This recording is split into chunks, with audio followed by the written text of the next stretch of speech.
Musab बिन उमैर मक्का के एक अमीर ताजर के बेटे थे। आप अपने दौलतमंद मरहूम बाप के बेशुमार खजानों के इकलौते वारिस थे। इत्तेफाक से एक मर्तबा आपको मुसलमानों के एक इज्तिमा में शमूलियत का मौका मिला।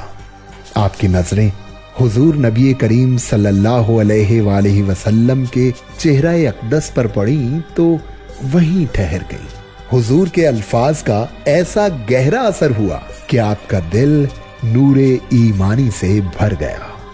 आप कुरान मजीद को बाकायदगी से पढ़ते और समझने की कोशिश करते।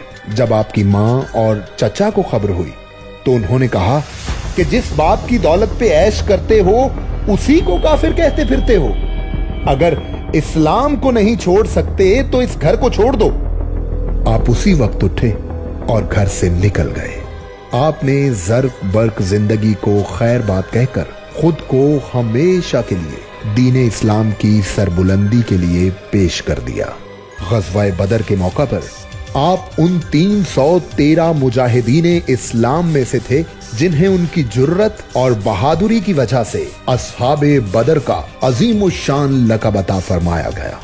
हक व बातिल के इस मार्का अव्वल में सरवर आलम ने आपको मुहाजिरीन का सबसे बड़ा अलम इनायत फरमाया।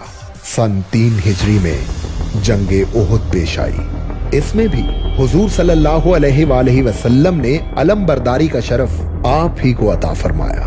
आपने अलम उठा रखा था और लश्करे इस्लाम के आगे आगे चलते जा रहे थे। जंग शुरू होते ही आपने बुलंद आवाज में नारा लगाया, मैं रसूलुल्लाह सल्लल्लाहु अलैहि वसल्लम का अलम कभी सरनिगू नहीं होने दूंगा। आप एक हाथ में तलवार और दूसरे हाथ में अलम थामे दुश्मन पर टूट पड़े। आप इस वलवले से लड़े कि बहुत सारे कुफ्फार को जहन्नुम वासिल किया।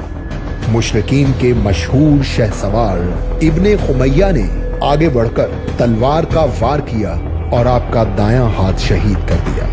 आपने अलम को फौरन दूसरे हाथ से थाम लिया। इब्ने खुमैया ने दूसरा हाथ भी शहीद कर दिया।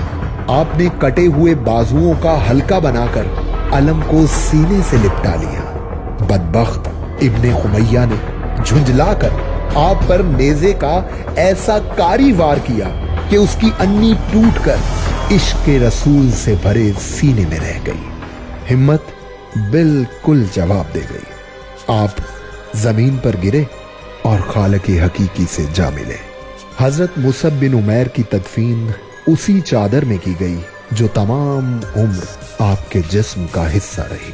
हजरत मुसब बिन उमैर की जिंदगी से हमें सबक मिलता है कि असल दौलत ईमान की दौलत है, जिस पर दुनिया के तमाम ज़ाहिरी खजाने बाखुशी कुर्बान किए जा सकते हैं।